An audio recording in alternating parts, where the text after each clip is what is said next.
আসসালামু আলাইকুম ওয়া রাহমাতুল্লাহি ওয়া বারাকাতুহু।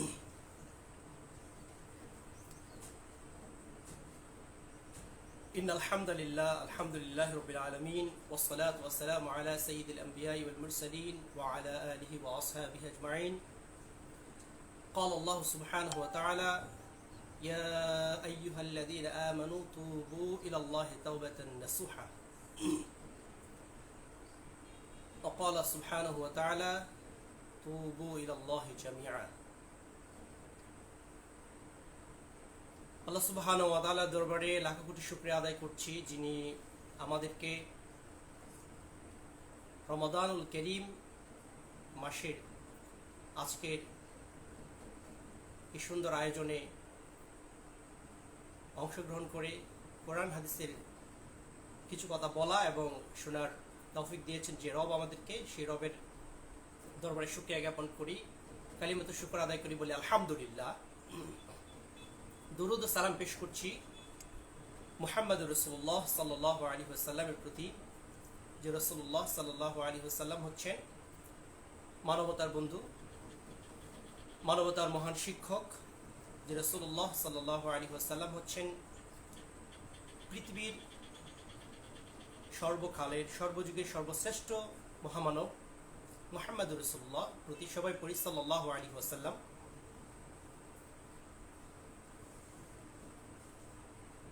মাগফিরাত কামনা করছি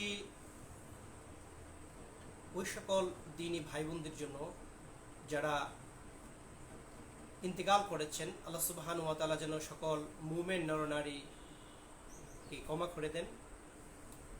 বিশেষ করে আজকের এই প্রোগ্রামে যারা অংশগ্রহণ করেছেন, দেখছেন, শুনছেন, সবার পিতামাতাকে আল্লাহ সুবহানাহু ওয়া তাআলা যেন মাফ করে দেন, আত্মীয় স্বজনকে মাফ করে দেন, পাড়া প্রতিবেশী এবং আমাদের বন্ধুবান্ধব যারা রয়েছে আল্লাহ সুবহানাহু ওয়া তাআলা যেন তাদেরকেও ক্ষমা করে দেন।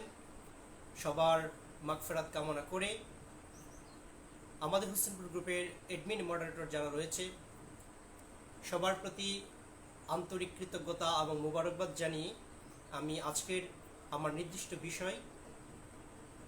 বিষয়ে কথা বলবো ইনশাআল্লাহ। সম্মানিত দ্বীনী ভাই বোনেরা, আপনারা নিশ্চয় জানেন আজকের লাইভের যে শিরোনাম হচ্ছে তওবা, আল্লাহর দিকে ফিরে আসার এখনই সময়। আমি এই বিষয়ে কথা বলবো ইনশাআল্লাহ।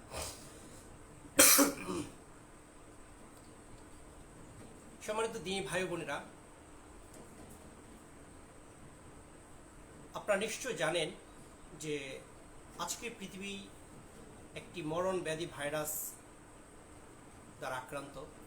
সারা পৃথিবী থমকে গেছে। লক্ষ লক্ষ মানুষ ইন্তেকাল করেছে, কোটি কোটি মানুষ আক্রান্ত হয়েছে। এর মধ্যেও যে আল্লাহ সুবহানাহু ওয়া তাআলা আমাদেরকে সুস্থ রেখেছেন, ভালো রেখেছেন, সেজন্যই আমরা মস্তক অবনত চিত্তে আল্লাহর কৃতজ্ঞতা প্রকাশ করছি আলহামদুলিল্লাহ বলেই আমি আমার নির্দিষ্ট টপিকে চলে যাব। সম্মানিত দ্বীনী ভাই বোনেরা, আমরা মানুষ মাত্রই ভুলকারী। মানুষ হিসাবে আমাদের ভুল হবে, পাপ হবে, গুনাহ হবে, এটি একটি স্বাভাবিক বিষয়। কিন্তু ভুল করে, পাপ করে, অন্যায় করে ভুলের উপর স্থির থাকা এটা মানুষের বৈশিষ্ট্য নয়, মানুষ হিসেবে এটা কাম্য নয়। মানুষ হিসেবে ভুল হওয়াটা স্বাভাবিক, কিন্তু ভুলের উপর স্থির থাকা এটা অস্বাভাবিক। ভুল করে ফিরে আসে ভুল থেকে মানুষ, মানে ভুল করে মানুষ ভুল থেকে কি আল্লাহর দিকে ফিরে আসে, এটা হচ্ছে মুমিনের বৈশিষ্ট্য। আর ভুল করে ভুলের উপর স্থির থাকে, একই ভুলের পুনরাবৃত্তি ঘটায় শয়তান। সুতরাং আমরা মুমিন হিসাবে, বিশ্বাসী মানুষ হিসাবে আমাদের উচিত হচ্ছে সকল প্রকার ভুল ভ্রান্তি থেকে, সকল প্রকার অন্যায় পাপাচার থেকে ফিরে এসে আল্লাহর কাছে নিজেকে আত্মসমর্পণ করা। নিজেকে যদি আমরা আত্মসমর্পণ করতে পারি তাহলেই কেবলমাত্র আমাদের পরিচয় হচ্ছে মুসলিম। রাসূলুল্লাহ সাল্লাল্লাহু আলাইহি ওয়াসাল্লাম বলেছেন যে সকল বনি আদম পাপী। এই পাপীদের মধ্যে সেই শ্রেষ্ঠ যে তওবা করে। তাহলে বোঝা যাচ্ছে যে মানুষ হিসাবে আমাদের ভুল ত্রুটি হওয়াটা অস্বাভাবিক কিছু না, এটি স্বাভাবিক প্রক্রিয়া। কিন্তু ভুলের উপর স্থির থাকা, একই ভুলের পুনরাবৃত্তি করা, ভুলের উপর অটল থাকা, এটি হচ্ছে শয়তানের বৈশিষ্ট্য। মানুষ হিসাবে, মুমিন হিসাবে আমাদের উচিত সকল প্রকার ভুল ভ্রান্তি থেকে ফিরে এসে আল্লাহর কাছে আত্মসমর্পণ করা। এই জন্যই আল্লাহ সুবহানাহু ওয়া তাআলা সূরা নূরের 31 নং আয়াতে আমাদেরকে উদাত্ত আহ্বান জানিয়ে বলেছেন, তুবু ইলাল্লাহি জামিআ, তোমরা সবাই আল্লাহর কাছে তওবা করে ফিরে আসো। অর্থাৎ তোমরা তোমাদের কৃতকর্মের জন্য, ভুলের জন্য, পাপের জন্য তোমরা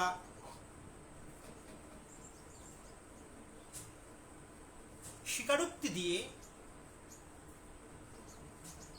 অনুতপ্ত হয়ে, লজ্জিত হয়ে, কৃত পাপ দ্বিতীয়বার না করার দৃঢ় সিদ্ধান্ত নিয়ে, পাপের প্রতি ঘৃণা পোষণ করে আল্লাহর কাছে ক্ষমা চেয়ে তোমরা আল্লাহর দিকে ফিরে আসো। এটা সূরা তওবার সূরা নূরের 31 নং আয়াত, যেখানে আল্লাহ সবাইকে উদাত্ত আহ্বান জানিয়েছেন, তুবু ইলাল্লাহি জামিআ, তোমরা সবাই, এভরিবডি, সবাই কি করো? আল্লাহর দিকে ফিরে আসো। আইয়ুহাল মুমিনুনা লাআল্লাকুম তুফলিহুন, হে ঈমানদারেরা, হে বিশ্বাসীরা, তোমরা যারা আল্লাহর প্রতি বিশ্বাস স্থাপন করেছো, মৃত্যু পরবর্তী জীবনের প্রতি বিশ্বাস স্থাপন করেছো, তাকদীরের ভালো মন্দের প্রতি বিশ্বাস স্থাপন করেছো, রাসূলের প্রতি বিশ্বাস স্থাপন করেছো, তোমাদের প্রতি মেসেজ হচ্ছে সবাই তওবা করে আল্লাহর দিকে ফিরে আসো। আইয়ুহাল মুমিনুনা লাআল্লাকুম তুফলিহুন, তোমরা যদি তওবা করে আল্লাহর দিকে ফিরে আসো তাহলে তোমরা অবশ্যই সফল কাম হবে, তোমরা শ্রেষ্ঠত্বের মর্যাদা পাবে। সম্মানিত দিনী ভাই বোনেরা, এই আয়াতের মধ্যে আমরা আল্লাহ সুবহানাহু ওয়া তাআলার দিক নির্দেশনা পাচ্ছি, যেখানে আল্লাহ বলছেন যে সবাই ফিরে আসো তওবা করে। এখন প্রশ্ন হচ্ছে যে আমরা তো তওবা করে ফিরে আসছি, বারবার তওবা করছি, কিন্তু সেই তওবা তো আমার কাজে আসছে না। জীবনে অনেকবার তওবা করেছি, এই কাজ করব না, ওই কাজ করব না, এই জুলুম করব না, এই ব্যভিচার করব না, এই অনাচার করব না, এই পাপ করব না, কিন্তু দেখা যাচ্ছে যে একই ভুলের পুনরাবৃত্তি হচ্ছে বারবার। আমরা তওবার উপর স্থির থাকতে পারছি না, তওবার উপর অটল থাকতে পারছি না। এই জন্য আল্লাহ সুবহানাহু ওয়া তাআলা সূরা তাহরিমের 8 নম্বর আয়াতে বলেছেন, ইয়া আইয়ুহাল্লাযীনা আমানু তুবু ইলাল্লাহি তাওবাতান নাসুহা, হে ঈমানদাররা, তোমরা আল্লাহর দিকে ফিরে আসো তওবা করার মতো তওবা করে, খাঁটি তওবা করে, খাঁটি তওবা করে তোমরা আল্লাহর দিকে কি ফিরে আসো। অর্থাৎ এমন একটা তওবা করতে হবে, এমন দৃঢ় সিদ্ধান্ত ব্যক্ত করতে হবে, এমন প্রত্যয় ঘোষণা করতে হবে, যে প্রত্যয়, যে ঘোষণা দেওয়ার পরে পুনরায় সেই পাপ, সেই গুনাহে আর কখনোই নিমজ্জিত হব না, এমন তওবা করার কথা বলা হয়েছে, খাঁটি তওবা, সূরা তাহরিমের 8 নম্বর আয়াত। তাহলে আমাদের প্রশ্ন হচ্ছে যে তাওবাতুন নাসুহা, খাঁটি তওবা আমরা কিভাবে করব? এক্ষেত্রে আমরা যে বিষয়টা আমাদের দর্শক শ্রোতার সৌজন্যে বলবো সেটি হচ্ছে যে খাঁটি তওবা করার 1 নম্বর শর্ত হচ্ছে অ্যাকনলেজমেন্ট, স্বীকৃতি দিতে হবে যে হে আল্লাহ, আমি তো এই গুনাহ করেছি, ওই গুনাহ করেছি, এই পাপ করেছি, ওই পাপ করেছি, আমি পাপী, আমি স্বীকার করছি, আমি ঘোষণা দিচ্ছি, আমি তোমার কাছে একক সাক্ষ্য দিচ্ছি যে আমি পাপী, আমি গুনাহ করেছি, আমি অপরাধী। 1 নম্বর হচ্ছে অ্যাকনলেজমেন্ট, স্বীকৃতি দেওয়া। দ্বিতীয় শর্ত হচ্ছে যে কৃত পাপের জন্য, ভুলের জন্য, অপরাধের জন্য অনুতপ্ত হওয়া, লজ্জিত হওয়া, যে আমি যে পাপ করেছি সেই পাপের জন্য আমি অনুতপ্ত, আমি আল্লাহ তোমার কাছে বিনীত, আমি লজ্জিত। থার্ড কন্ডিশন হচ্ছে, তৃতীয় শর্ত হচ্ছে যে কৃত পাপ স্টপ, এই পাপ আর কখনোই করব না, এই পাপ বন্ধ করে দিলাম, এই ভুলের আর পুনরাবৃত্তি হবে না, পাপকে বন্ধ করে দেওয়া, থেমে যাওয়া। এই যে রমজান মাস চলছে, এই রমজান মাসে বারবার ঘোষণাকারী ঘোষণা করছে, ইয়া বাগিয়াল খাইর, হে কল্যাণকামী, হে প্রতিদান প্রত্যাশী, তুমি কল্যাণের কাজ যত পারো করো। ওয়াসারিউ ইলা মাগফিরাতিন মির রাব্বিকুম ওয়া জান্নাতিন আরদুহা কাআরদিস সামাওয়াতি ওয়াল আরদ, ওয়াসারিউ ইলা মাগফিরাতিন মির রাব্বিকুম, তোমরা তোমাদের রবের দিকে, মাগফিরাতের দিকে দৌড়াও, এগিয়ে যাও। অর্থাৎ যে পুণ্যবান, পুণ্য করতে চাও, যত পারো পুণ্যের কাজ করো, যত পারো কল্যাণের কাজ করো। বারবার ঘোষণা করা হচ্ছে হে কল্যাণকামী, কল্যাণের দিকে এগিয়ে যাও, দ্রুত ধাবমান হও। ইয়া বাগিয়া শার, হে অকল্যাণকামী, হে পাপিষ্ঠ, থেমে যাও। এখানে বারবার বলা হচ্ছে হে পাপী, তুমি থেমে যাও, এই রহমত বরকতের মাসে তুমি পাপ করবে, গুনাহ করবে, অপরাধে জড়িয়ে পড়বে, এটি কখনোই কাম্য নয়, থামো।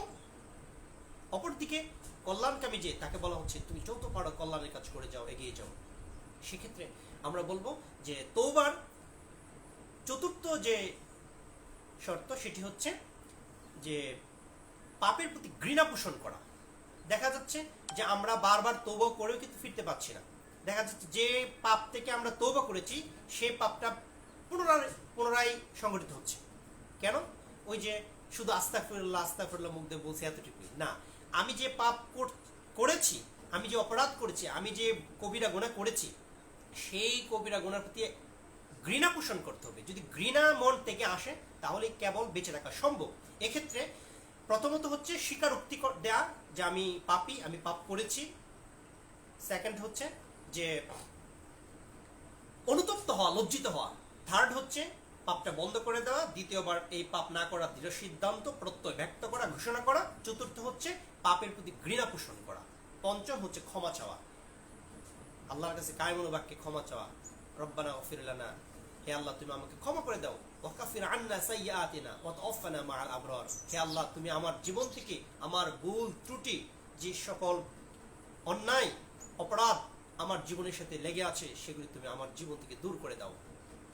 আল্লাহর কাছে ক্ষমা চাওয়া। তাহলে সর্বোপরি হচ্ছে এই শর্তগুলি মেনে চলতে হবে। আমি আবারও বলছি শর্তগুলো। প্রথম হচ্ছে স্বীকারোক্তি দেওয়া যে আল্লাহ আমি পাপ করেছি। দ্বিতীয় হচ্ছে সে পাপের জন্য লজ্জিত হওয়া, সে পাপের জন্য অনুতপ্ত হওয়া, আল্লাহর কাছে বিনীত স্বরে কাতর কণ্ঠে মিনতি জ্ঞাপন করা। এরপর হচ্ছে পাপের প্রতি ঘৃণা পোষণ করা। সর্বোপরি আল্লাহ সুবহানাহু ওয়া তাআলার কাছে ক্ষমা চাওয়া যে আল্লাহ তুমি ক্ষমা করে দাও। এই জন্য সবচেয়ে বেস্ট মেথড যেটা আমি আপনাদেরকে বলতে চাই আপনাদের আজকের এই ফেসবুক লাইভের মাধ্যমে, যে এই যে রমজান মাস চলছে, সেহরিতে আমরা সবাই উঠছি, সেহরি খাচ্ছি, ঠিক সেহরির 5-10 মিনিট আগে যদি আমরা উঠতে পারি, সেই মুহূর্তটুকু, সেই সময়টুকু যদি আমরা 2 রাকাত নামাজের জন্য বরাদ্দ করতে পারি, 2 রাকাত নামাজ পড়ে আমি যদি জায়নামাজে বসে কান্নাকাটি করে আমি যদি আমার অপরাধকে স্বীকার করি, আমি যদি সেই পাপগুলো আল্লাহ, আমি যদি লজ্জিত হই, আমি যদি অনুতপ্ত হই, আমি যদি সেই পাপগুলো না করার দৃঢ় সিদ্ধান্ত জ্ঞাপন করি এবং পাপের প্রতি ঘৃণা পোষণ করে আল্লাহর কাছে ক্ষমা চাই, আল্লাহ সুবহানাহু ওয়া তাআলা অবশ্যই আমাদের ক্ষমা করে দেবেন। অবশ্যই আল্লাহ সুবহানাহু ওয়া তাআলা আমাদের ক্ষমা করে দেবেন। যে কথা বলতেই হবে সেটি হচ্ছে যে আল্লাহ সুবহানাহু ওয়া তাআলা বলেছেন ইন্নাল হাসানাত ইউযহিবিনাস সাইয়্যাত, নিশ্চয়ই ভালো কাজগুলো মন্দ কাজকে দূর করে দেয়। আমরা যদি ভালো কাজ করি তাহলে মন্দ কাজ এমনি দূর হয়ে যাবে। আপনি অজু করছেন, অজু করার কারণে সগীরা গুনাহ মাফ হয়ে যাবে। আপনি একজনের সাথে হাসি মুখে কথা বলতেছেন, যে আপনার গুনাহ খাতা কি হয়ে যাবে?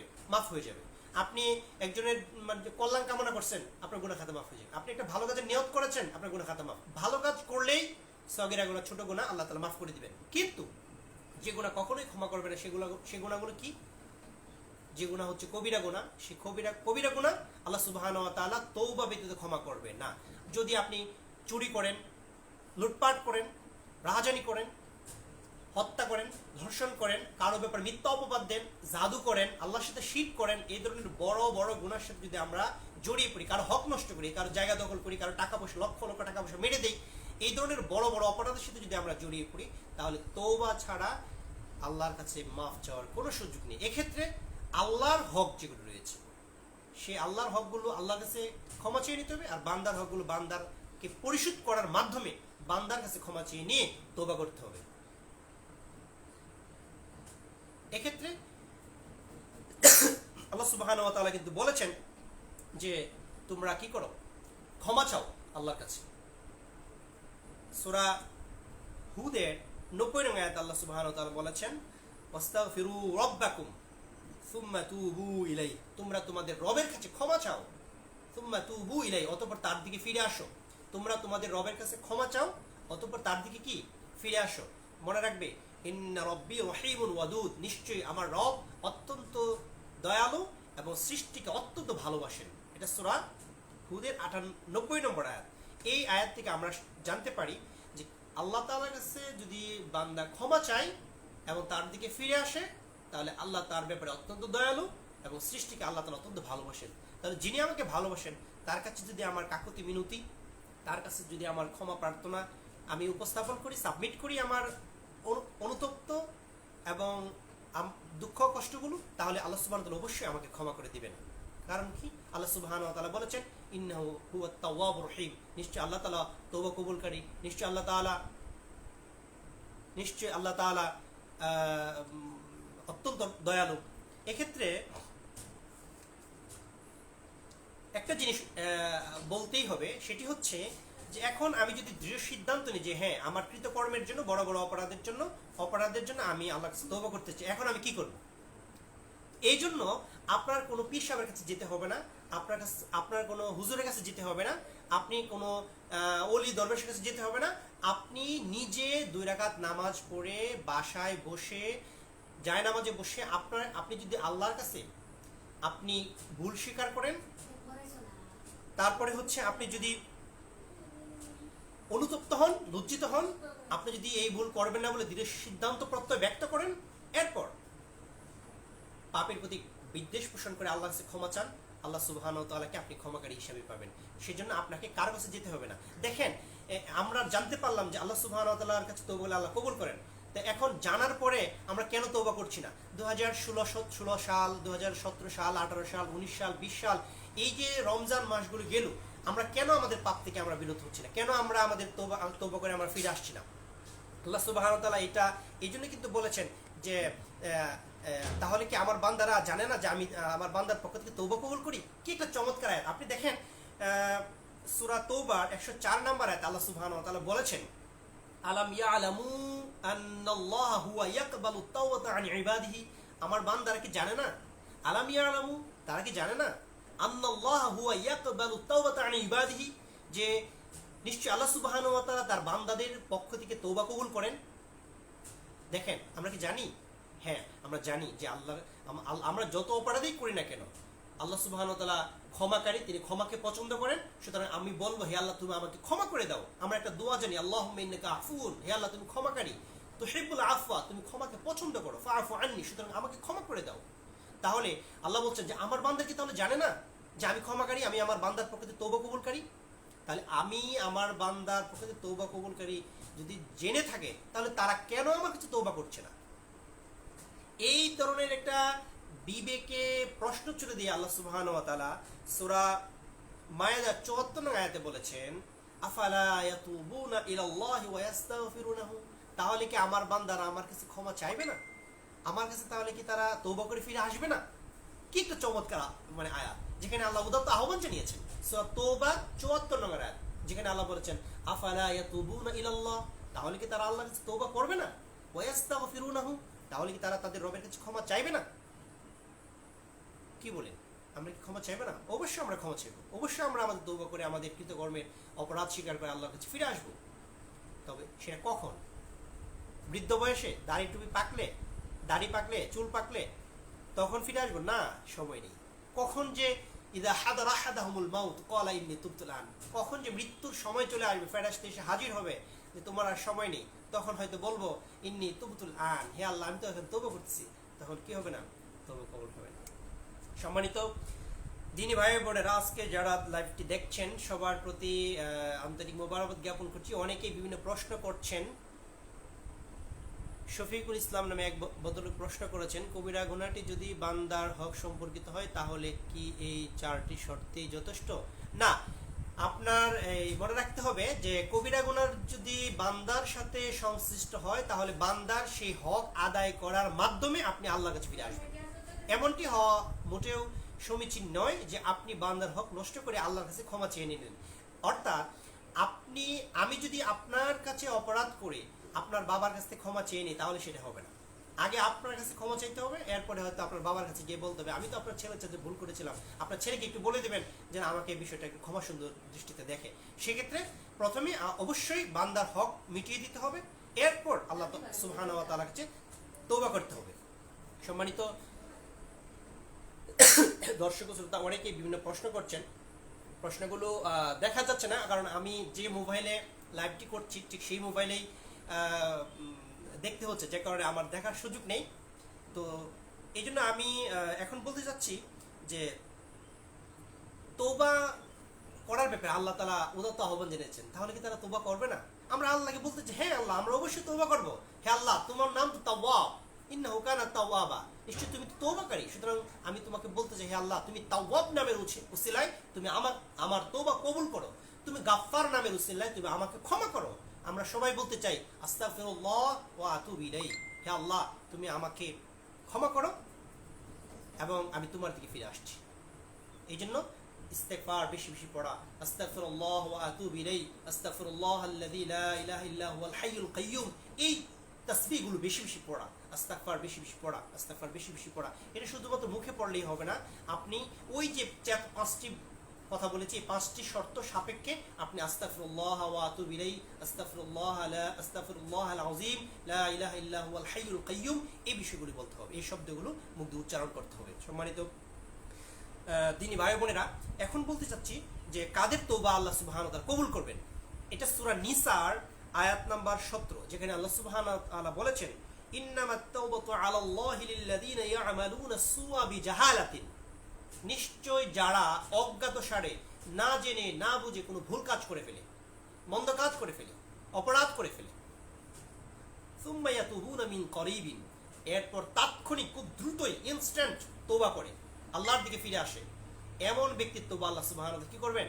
কবুল করবেন। তাহলে বোঝা যাচ্ছে সূরা নিসার 17 নং আয়াতের আলোকে যে ভুল অজ্ঞাতসারে না জেনে না বুঝে ভুল করার পর তাৎক্ষণিক যদি কেউ ক্ষমা চায় তাহলে সে আল্লাহকে ক্ষমাকারী হিসাবে পাবে, আল্লাহকে তাওয়াব হিসাবে পাবে। তাহলে এখানে আমরা পেলাম যে ভুল করার সাথে সাথে আল্লাহ কি করতে হবে? ক্ষমা চাইতে হবে। এরপর হচ্ছে আপনার সূরা আল ইমরানের 135 নম্বর আয়াত আল্লাহ সুবহানাহু ওয়া তাআলা বলেছেন ওয়াল্লাযীনা ইযা ফাআলু ফাহিশাতান আও যালামু আনফুসাহুম যাকাল্লাহা ফাস্তাগফিরু লিযুনুবিহিম ওয়া মান ইয়াগফিরু যুনুবা ইল্লাল্লাহ, অর্থাৎ যখন তারা কোনো অন্যায় অশ্লীল খারাপ কাজ করে ফেলে, ভুল ত্রুটি করে ফেলে, নিজের নফসের উপর জুলুম করে ফেলে, তারপর তাৎক্ষণিক সে আল্লাহকে স্মরণ করে আল্লাহর কাছে ক্ষমা চায়, দ্রুত আল্লাহর দিকে ফিরে আসে, তওবা করে, এমন ব্যক্তির তওবা আল্লাহ কবুল করবেন। তাহলে সূরা নিসার 17 এবং সূরা আল ইমরানের 135 নং আয়াতের আলোকে আমরা বলতে পারি যে অপরাধী ব্যক্তি, পাপী ব্যক্তি কোনো অপরাধ কিংবা পাপ সংগঠিত করার পর, কবিরা গুনাহ সংগঠিত করার পর সে যদি তাৎক্ষণিক আল্লাহর কাছে ক্ষমা চায়, তাৎক্ষণিক সে আল্লাহকে স্মরণ করে আস্তাগফিরুল্লাহ ওয়া আতুবু ইলাইহি পড়ে অনুতপ্ত হয়, লজ্জিত হয়, পাপের প্রতি ঘৃণা পোষণ করে আল্লাহর কাছে ক্ষমা চায়, আল্লাহ সুবহানাহু ওয়া তাআলা এমন ব্যক্তির তওবা কবুল করেন। তাহলে ভুল করার পর, পাপ করার পর, অপরাধ সংগঠিত করার পর এই অপেক্ষায় থাকা যাবে না বৃদ্ধ বয়সে ক্ষমা চেয়ে নিব, অথবা আগামী বছর রমজান মাসে ক্ষমা চেয়ে নিব, তওবা করে নেব, আগামী বছর রমজানে আমি ভালো হয়ে যাব, এই কথা বলার কোনো সুযোগ নেই, কোনো সুযোগ নেই। এমন সময় আসবে যে মৃত্যুর ফেরেশতা হঠাৎ এসে হাজির হয়ে যাবে। আজকের প্যান্ডামিক সিচুয়েশনে আমরা দেখছি যে একজন মানুষ আক্রান্ত হয়ে মৃত্যুর দিকে পৌঁছতে 2-1 দিন সময় লাগছে, হঠাৎ ভালো মানুষ, সুস্থ মানুষ, শ্বাসকষ্ট, 1 দিন 2 দিনের মধ্যে লাঞ্চ ক্ষতিগ্রস্ত হয়ে যাচ্ছে, মারা যাচ্ছে। ঠিক আছে, তো এমনটি হওয়া স্বাভাবিক নয়। এই জন্য আমাদের কি করতে হবে? এমন যেন না হয় যে মৃত্যু ফেরেশতা এসে হাজির, তখন আমি বলতেছি লাউলা আখারতানি ইলা আজালিন করিব ফাআসাদদাকু ওয়া আকুম মিনাস সালিহিন, হে আল্লাহ তুমি আমাকে একটু মুহূর্ত সময় দাও, আমি ভালো কাজ করব, আমি ভালো হয়ে যাব, তখন কি দেওয়া হবে না? আর সময় দেওয়া হবে না। ঠিক আছে, এমনকি সূরা নিসার 18 নম্বর আয়াতে আল্লাহ সুবহানাহু ওয়া তাআলা বলেছেন কাদের তওবা কবুল করবেন না, ওয়ালাইসাতিত তাওবাতু লিল্লাযীনা ইয়ামালুনা সাইয়্যাত, তাদের তওবা আল্লাহ সুবহানাহু ওয়া তাআলা কবুল করবে না যারা মন্দ কাজ করতেই থাকে, করতেই থাকে, করতেই থাকে, পাপের উপর সে অবিচল, পাপের উপর সে অটল, তওবা করার পরে সে পাপ কাজ করছে, এমন ব্যক্তি তওবা আল্লাহ কবুল করেন না। হাত্তা ইযা হাদারা আহাদাহুমুল মাউত ক্বালা ইন্নী তুবতু আন, এমন ব্যক্তির দ্বার গোড়ায় যখন মৃত্যুর ফেরেশতা এসে হাজির হয় তখন সে বলে যে হে আল্লাহ আমি এখন ইন্নী তুবতুল আন, হে আল্লাহ আমি তওবা করছি, তো এমন ব্যক্তির তওবা কি হবে না? কবুল হবে না। যেমন আপনারা জানেন ফেরাউন যখন সীমা লঙ্ঘন করছে, অবাধ্য করছে, আল্লাহর সাথে বিদ্রোহ ঘোষণা করছে, নিজেকে স্রষ্টা বলে দাবি করছে, মুসা আলাইহিস সালামকে কষ্ট দিচ্ছে, কিন্তু যখন ফেরাউন যখন মুসা আলাইহিস সালামকে আঘাত করার জন্য নীল নদ পার হচ্ছে, নীল নদে যখন সে ডুবে যাচ্ছে, তবুও সে আনা রব্বুকুমুল আলা, সে হলো সবচেয়ে বড় রব, এই দাবিতে সে অটল। কিন্তু যখন সে ডুবে যাচ্ছে তখন সে বলতেছে যে আমি তো মুসা আলাইহিস সালামের রবের প্রতি ঈমান আনলাম, বনী ইসরাইল যার প্রতি ঈমান এনেছে আমি তার প্রতি ঈমান আনলাম। আল্লাহ সুবহানাহু ওয়া তাআলা কি বললেন? ওয়াকাদ আসাইতা মিন ক্বাবলু, তুই তো কিছুক্ষণ আগেও তোর রবের সীমা লঙ্ঘন করলি, তুই তো একটা অবাধ্য বিদ্রোহী, তুই তো সন্ত্রাসী। তখন তাকে কি বলা হলো? আল্লাহ বলেন আল আন, এখন তোর তওবা কবুল হবে না। তাহলে ফেরাউনের তওবা কিন্তু কি হয়নি? কবুল হয়নি। আল্লাহ তাআলা তাকে কি বলেছেন? তাকে বলেছেন ফালিয়াউমা নুনাজ্জিকা বিবাদানিকা লিতাকুনা লিমান খালফাকা আয়া, যে তোর মতো অবাধ্য বিদ্রোহী ব্যক্তিকে আমি দৃষ্টান্ত করে রাখলাম পৃথিবীবাসীর কাছে, কিয়ামত পর্যন্ত যত মানুষ আসবে তোর বডি দেখবে যে একজন অবাধ্য বিদ্রোহী খোদাদ্রোহী ছিল, যে মৃত্যুর সময় তওবা করে ভালো হতে চেয়েছিল কিন্তু তার তওবা কবুল করা হয়নি, কারণ সম্পদের অহংকার করত, এত বেশি অহংকার। কিন্তু যখন তাকে যখন আল্লাহ সুবহানাহু ওয়া তাআলা দাবিয়ে দিলেন, সে যখন দেবে যাচ্ছে তবুও সে অহংকার থেকে সে বিরত হয়নি। যখন একেবারেই দেবে যাচ্ছে তখন যে বলতেছে যে আমার সম্পদ তোমরা নিয়ে যাও, আমি ঈমান আনলাম, তখন তার তওবা কবুল হয়নি। এজন্য আমরা যে বিষয়টি বলতে চাই, তওবা করার এখনই সময়। আজকের তরুণ প্রজন্ম একটি ক্রিটিক্যাল কন্ডিশন ক্রস করছে, এমন একটি সময় আমরা আমাদের যুব সমাজ পার করছে যে আমরা পাপ থেকে বের হতে পারছি না। আজকে বেবিচার আমাদের সমাজে ওপেন সিক্রেট হয়ে দাঁড়িয়েছে। আজকে ইয়ং জেনারেশন যারা রয়েছে তার ফোনিং প্রবলেম, চ্যাটিং প্রবলেম এবং অবৈধ সম্পর্ক বিভিন্ন পাপাচারে জড়িয়ে আছে। আমি বলতে চাই আজকের এই আলোচনার মাধ্যমে যে please return to your lord. অনুগ্রহপূর্বক আপনি আপনার রবের দিকে ফিরে আসুন। আপনার রবের রহমতের দরজা খোলা আছে।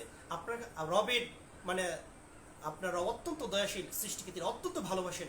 সুতরাং আল্লাহর দিকে ফিরে আসে আমাদের সবচেয়ে বড় মানে বুদ্ধিমানের কাজ হবে। সবচেয়ে বড় সুযোগ চলছে রমজান মাস, যে রমজান মাসে অসংখ্য মানুষ খারাপ কাজ থেকে বেঁচে থাকে, সবসময় ভালো থাকার চেষ্টা করে। এই সময় কেউ যদি তওবা করে ভালো হতে না পারে, তার আশা করা উচিত নয় যে বাকি অন্য মাসে সে ভালো হতে পারবে, ভালোবাসার সুযোগ পাবে। আপনারা দেখেন রমজান মাসে কিন্তু একজন খারাপ মানুষও খারাপ কাজ ছেড়ে সাময়িক সে ভালো থাকতেছে। সুতরাং এই সুযোগটাকে কাজে লাগিয়ে আমাদের উচিত তওবা করার মাধ্যমে আল্লাহ সুবহানাহু ওয়া তাআলার দিকে ফিরে আসা, ভালো হয়ে যাওয়া। ভালো হওয়ার মধ্যে কিন্তু একটা মজা আছে। আপনি দেখবেন অপরাধী আত্মা সব সময় কিন্তু কি থাকে, সব সময় সে অস্থির থাকে, উদ্বেগ উৎকণ্ঠায় সে কিন্তু সময় পার করে। এই জন্য আমরা চাই আমাদের রবের দিকে ফিরে আসতে। এই জন্য আমি আপনাদেরকে বলতে চাই যে আজকের প্রযুক্তির যুগে যদি বলা হয় যে তওবা হচ্ছে একটা সফটওয়্যার, তাহলে কি করতে হবে? তাহলে এই সফটওয়্যারটা আমাদের মাথার মধ্যে ইনস্টল করতে হবে। যদি এই তওবা নামক সফটওয়্যারটা আমরা যদি আমাদের মাথার মধ্যে, আমাদের মনের মধ্যে ইনস্টল করতে পারি, তাহলে এই তওবা সফটওয়্যারটা আমাদের লাইফটাকে রিইনস্টল করবে, আমাদের জীবনটাকে নতুন করে ঢেলে সাজাতে উদ্বুদ্ধ করবে, উৎসাহ দিবে। চলুন ফিরে আসি নগ্নতা, অশ্লীলতা, বেহায়াপনা, নোংরামি, পাপাচার থেকে, জুলুম থেকে, অনাচার থেকে, অবিচার থেকে, বেবিচার থেকে আমরা যেন ফিরে আসি আমাদের রবের দিকে, যে রবের দিকে ফিরে যাওয়া ছাড়া আমাদের কোনো গতি নাই। লা মালজা মিনাল্লাহ ইল্লা ইলাইহি, আল্লাহর দিকে ফিরে যাওয়া ছাড়া কারো কোনো গতি নাই। পৃথিবীর কেউই কোথাও আল্লাহ ছাড়া অন্য কোনো দিকে ফিরে যেতে পারবে না, ফিরে যাওয়ার কোনো সুযোগ নেই। যেহেতু আমাদের শেষ আশ্রয়স্থল আল্লাহ, সুতরাং আমাদের উচিত পৃথিবীতে যতদিন বেঁচে থাকি আল্লাহ তাআলার সন্তুষ্টিকে সামনে রেখে বেঁচে থাকার চেষ্টা করব। সামাজিক শৃঙ্খলা, সামাজিক দায়বদ্ধতা, মানবিক মূল্যবোধ, আদর্শিক মূল্যবোধ এবং চারিত্রিক মূল্যবোধ, নৈতিক মূল্যবোধকে সামনে রেখে আমরা যদি আমাদের জীবনকে পরিচালনা করতে পারি, তাহলে আল্লাহ সুবহানাহু ওয়া তাআলা আমাদেরকে এমন একটি পবিত্র জীবন দান করবেন, যে পবিত্র জীবন হবে মানসিক প্রশান্তির, যে পবিত্র জীবন হবে পিতামাতার জন্য চক্ষু শীতলকারী একটি সন্তানের প্রতিচ্ছবি। সম্মানিত তিনি ভাই বোনেরা, আমরা অনেক কথাই বলেছি। আজকের আলোচনার শেষ দিকে এসে যে বিষয়টি আপনাদেরকে বলতে চাই যে মুমিনের অন্যতম বৈশিষ্ট্য হচ্ছে সেই তওবাকারী। সূরা তওবার 112 নম্বর আয়াতে আল্লাহ সুবহানাহু ওয়া তাআলা একজন মুমিনের 8টি বৈশিষ্ট্য কথা বলেছেন। কি বলেছেন? আত-তাইবুন আল-আবিদুন আল-হামিদুন আস-সাইয়ুহুন আর-রাকিউন আস-সাজিদুন আল-আমিরুন বিল মা'রুফ ওয়ান-নাহুন আনিল মুনকার ওয়াল-হাফিজুন লিহুদুদিল্লাহ ওয়া বাশশিরিল মুমিনিন। বলা হয়েছে যে মুমিনের 8টা বৈশিষ্ট্য। 1 নম্বর বৈশিষ্ট্য হচ্ছে তওবাকারী, দ্বিতীয় বৈশিষ্ট্য হচ্ছে সে আল্লাহর ইবাদতকারী, তৃতীয় বৈশিষ্ট্য হচ্ছে সে আল্লাহর প্রশংসাকারী, চতুর্থ বৈশিষ্ট্য হচ্ছে সে আল্লাহর পথে, আল্লাহর জমিনে আল্লাহর দ্বীন কায়েমের জন্য সে বিচরণকারী, আল্লাহর রাহে মানুষের দ্বারা দাঁড়িয়ে মানুষকে আল্লাহমুখী করার জন্য সে আল্লাহ মানুষ জমিনে সে বিচরণ করে। আর রাকিউন সে রুকুকারী, ও সাজিদুন সে সেজদাকারী, সে সৎ কাজের আদেশকারী, অসৎ কাজের নিষেধকারী এবং আল্লাহর সীমারেখার সংরক্ষণকারী। এই 8টা বিষয়, এই 8টা গুণে একজন মুমিন গুণান্বিত। এমন গুণান্বিত মুমিনের ব্যাপারে বলা হয়েছে ওয়াবাশশিরিল মুমিনিন, হে রাসূল আপনি এই 8টা গুণে গুণান্বিত বিশ্বাসী মানুষকে আপনি জান্নাতের সুসংবাদ দিন, আল্লাহ সন্তুষ্টির সুসংবাদ দিন। সুবহানাল্লাহ। তাহলে তওবা করা হচ্ছে মুমিনের বৈশিষ্ট্য, মুমিনের গুণ। আর তওবা না করে পাপের প্রতি অটল থাকা, পাপ কাজে জড়িয়ে থাকা, পাপের সাথে আজীবন লেগে থাকা, জীবন উদ্দেশ্যে ভুলে গিয়ে উদাসীন হয়ে উদাসীন প্রতীকের মতো জীবনযাপন করা, এটি হচ্ছে শয়তানের বৈশিষ্ট্য। আমরা চাই বিশ্বাসের মানুষ হিসেবে তওবা করার মাধ্যমে আমরা আমাদের রবের দিকে ফিরে আসতে। একটি হাদিস হচ্ছে যে রাসূলুল্লাহ সাল্লাল্লাহু আলাইহি ওয়াসাল্লাম বলেছেন যে মরুভূমিতে যদি একজন ব্যক্তি তার উট হারিয়ে দীর্ঘক্ষণ পরে সে যদি পাওয়ার পরে সে যতটুকু আনন্দিত হয় তার চেয়ে বেশি আনন্দিত হয় আল্লাহ সুবহানাহু ওয়া তাআলা তখন যখন একজন বান্দা তার কাছে তওবা করে। সুবহানাল্লাহ। সেজন্য আমাদের উচিত আমরা যেন আমাদের রবের কাছে কি করি, তওবা করে ফিরে আসি। এরপর রাসূলুল্লাহ সাল্লাল্লাহু আলাইহি ওয়াসাল্লামের আরেকটি হাদিস হচ্ছে যে দিনে আল্লাহ সুবহানাহু ওয়া তাআলা হাতকে প্রসারিত করেন, মাগফিরাতের হাতকে প্রসারিত করেন রাতে গুনাহকারী ব্যক্তির জন্য। যে রাতে গুনাহ করেছে, দিনে তওবা করেছে, আল্লাহ তাআলা তাকে ক্ষমা করে দেন। আর রাতে আল্লাহ তাআলা তার মাগফিরাতের হাতকে প্রসারিত করেন দিনে গুনাহকারী ব্যক্তির জন্য। যে দিনে গুনাহ করেছে, রাতে ক্ষমা চাই, এমন ব্যক্তির জন্য রাতে আল্লাহ হাতকে প্রসারিত করে তাকে ক্ষমা করে যখন সে তওবা করে। তাহলে বোঝা যাচ্ছে আমরা প্রতিনিয়তই যেন আমরা তওবার মাধ্যমে আমরা আমাদের রবের অধীনে থাকি, রবের কাছে ফিরে থাকি, রবের ছায়ায় থাকি। আমরা যেন আল্লাহর সন্তুষ্টির আলোকে যেন আমরা আমাদের জীবনকে পরিচালনা করতে পারি, এই বিষয়টা আমাদের খেয়াল রাখতে হবে। এরপর হচ্ছে রাসূলুল্লাহ সাল্লাল্লাহু আলাইহি ওয়াসাল্লামের একটা হাদিস হচ্ছে যেখানে রাসূলুল্লাহ সাল্লাল্লাহু আলাইহি ওয়াসাল্লাম বলেছেন, ইয়া আইয়ুহান নাস, হে মানুষেরা, তুবু ইলাল্লাহ, তোমরা আল্লাহর কাছে তওবা করো। ফাইন্নী আতুবু ফিল ইয়াউমি ইলাইহি, আমি প্রতিদিন আমার রবের কাছে তওবা করি মিয়াতা মাররা, 100 বার। তাহলে আমাদের উচিত দৈনিক 100 বার আল্লাহর কাছে ইস্তিগফার করা, বেশি বেশি আস্তাগফিরুল্লাহ ওয়া আতুবু ইলাইহি। একদম সহজ কথা, ছোট্ট দুটা কালিমা, আস্তাগফিরুল্লাহ ওয়া আতুবু ইলাইহি, এই দুটি কথা বলার চেষ্টা করা। আস্তাগফিরুল্লাহ ওয়া আতুবু ইলাইহি। আর একটু যদি আরেকটা পরিভাষা রয়েছে, আস্তাগফিরুল্লাহ আল আযীম লা ইলাহা ইল্লা হুয়াল হাইয়ুল কাইয়্যুম, এই দোয়াটি পড়া।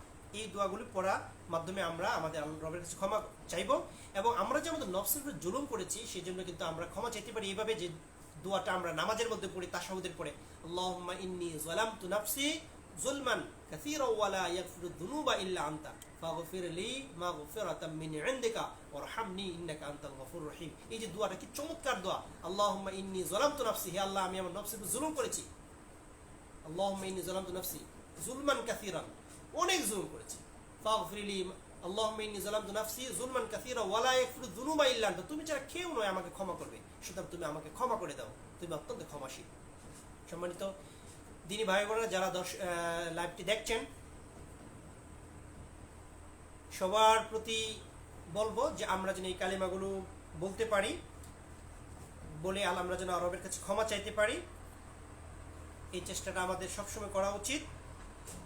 আজকের আলোচনার শেষে এসে এই দোয়াটা আমরা আপনাদেরকে শোনাতে চাই, রব্বানা যালামনা আনফুসানা ওয়া ইল্লাম তাগফির লানা ওয়া তারহামনা লানাকুনান্না মিনাল খাসিরিন, হে আল্লাহ আমি আমার নফসের জুলুম করেছি, ওয়া ইল্লাম তাগফির লানা, তুমি যদি আমাকে ক্ষমা না করো তাহলে আমি ক্ষতিগ্রস্ত হয়ে যাব, সুতরাং তুমি আমাকে ক্ষমা করে দাও। এরপরে রব্বানা ফাগফির লানা যুনুবানা, হে আল্লাহ তুমি আমার গুনাহকে ক্ষমা করে দাও, ওয়া কাফির আন্না সাইয়্যাতিনা, তুমি আমার জীবন থেকে ভুল ত্রুটি দূর করে দাও। এই দোয়াগুলি পড়া, দোয়াগুলি শিখবো। এখন তো শেখার একদম সুযোগ রয়েছে।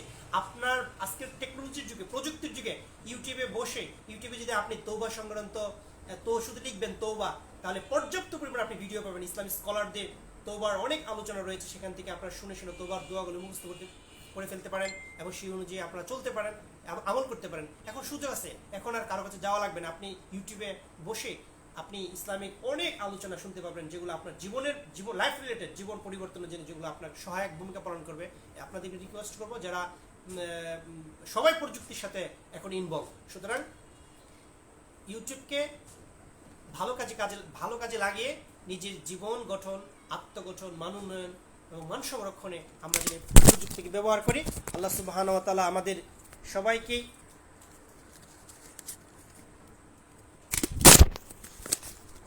তৌফিক দান করুন। আজকের আলোচনার এ পর্যায়ে এসে আমি শুরু থেকে যে কথাগুলি বলেছি, মূল কথা ছিল যে আমরা যেন তওবা করে আল্লাহর দিকে ফিরে আসি। তওবার কয়েকটি উপকারিতা বলেই আমি শেষ করে দিব। তওবার 1 নম্বর উপকারিতা হচ্ছে যে আসা রব্বুকুম আইয়ুকাফিরা আনকুম সাইয়্যাতিকুম, যে আল্লাহ সুবহানাহু ওয়া তাআলা আমাদের জীবন থেকে ভুল ত্রুটিগুলি তিনি কি করে দিবেন, দূর করে দিবেন। আমরা যদি অধিক পরিমাণে তওবা করি, যেমন নূহ আলাইহিস সালাম আল্লাহ সুবহানাহু ওয়া তাআলার কাছে বলেছিলেন, তার কওমকে বলেছিলেন, ফাকুল তুস্তাগফিরু রাব্বাকুম ইন্নাহু কানা গাফফারা, আমি আমার কওমকে বলেছি, হে আমার কওমের জনপদ, কওমেরা তোমরা তোমাদের রবের কাছে ক্ষমা চাও। তোমরা যদি তোমাদের রবের কাছে ক্ষমা চাও তাহলে রব তোমাদের কি করে দিবেন, ক্ষমা করে দিবেন। ইউরসিলিস সামা আলাইকুম মিদরারা, আসমান জমিনের বরকতের দরজা খুলে দিবেন, প্রচুর পরিমাণ পর্যাপ্ত পরিমাণে বৃষ্টি দিবেন। ওয়াইমদিদকুম বিআমওয়ালি ওয়া বানিনা, এবং সন্তান সম্পত্তিতে বরকত দিবেন। সম্পদে বরকত দিবেন, সন্তানে বরকত দিবেন। এই জন্য যাদের সন্তান হয় না, যাদের সন্তান সন্ততি কম, যাদের সন্তান সন্ততি নেই, যারা সন্তান সন্ততি আছে কিন্তু মানে একটু মানে উদাসীন, এই জন্য অধিক পরিমাণ আস্তাগফার পাঠ পাঠ করার চেষ্টা করতে হবে। তাহলে আল্লাহ তাআলা সন্তানে বরকত দিবেন, সম্পদে বরকত দিবেন, সম্মানে বরকত দিবেন, এবং জনপদকে আল্লাহ তাআলা আযাব গজব থেকে বাঁচাবেন। এই যে আপনারা দেখছেন যে এখন এই যে বৃষ্টি হচ্ছে না, আমরা যদি অধিক পরিমাণ আস্তাগফার পড়ি এবং সবাই যদি আল্লাহর কাছে ক্ষমা চায়, ইনশাআল্লাহ অবশ্যই আল্লাহ তাআলা বৃষ্টির ব্যবস্থা করবেন এবং আমাদের সন্তান সম্পদ সম্মানে অবশ্যই বরকত দিবেন, আমাদের জীবন থেকে ভুল ত্রুটিগুলো দূর করে দিবেন। আল্লাহ তাআলা যেন আমাদেরকে তওবা করার মাধ্যমে আমরা যেন আমাদের রবের ছায়া তুলে থাকতে পারি, সন্তুষ্টির আলোকে থাকতে পারি। আল্লাহ আমাদের সবাইকে দিনের সঠিক বুঝ দান করুন এবং যতদিন বেঁচে থাকি ঈমানের সাথে বেঁচে থাকার তৌফিক দান করুন। ওয়া আখির দাওয়ানা আলহামদুলিল্লাহি রাব্বিল আলামিন। আসসালামু আলাইকুম ওয়া রাহমাতুল্লাহি ওয়া বারাকাতুহু। আজকের আলোচনার ভুল ত্রুটিগুলি ক্ষমা সুন্দর দৃষ্টিতে দেখবেন। ইনশাআল্লাহ ইচ্ছা আছে আগামী কিছুদিনের মধ্যে যাকাত উসর, দারিদ্র্য বিমোচনে যাকাতের ভূমিকা আমাদের করণীয়, এই বিষয়ে ইনশাআল্লাহ একটা লাইভে এসে কিছু কথা বলে আমার এলাকার হোসেনপুরের মানুষের জ্ঞানের চাহিদা মিটাতে আমি ইনশাআল্লাহ চেষ্টা করব। আল্লাহ তাআলা আমাকে এবং আপনাদেরকে কবুল করুন, আজকের এই আলোচনাকে কবুল করুন। আজকের এই আলোচনা যেন আমাদের মাগফিরাতের উসিলা হয়, আজকের এই আলোচনা যেন আমাদের পাথেয় হয়, মানে আমল করার জন্য পাথেয় হয়, এবং আজকের এই আলোচনা যেন আমাদের মাগফিরাতের কারণ হয়। ওয়া আখির দাওয়ানা আলহামদুলিল্লাহি রাব্বিল আলামিন। আসসালামু আলাইকুম।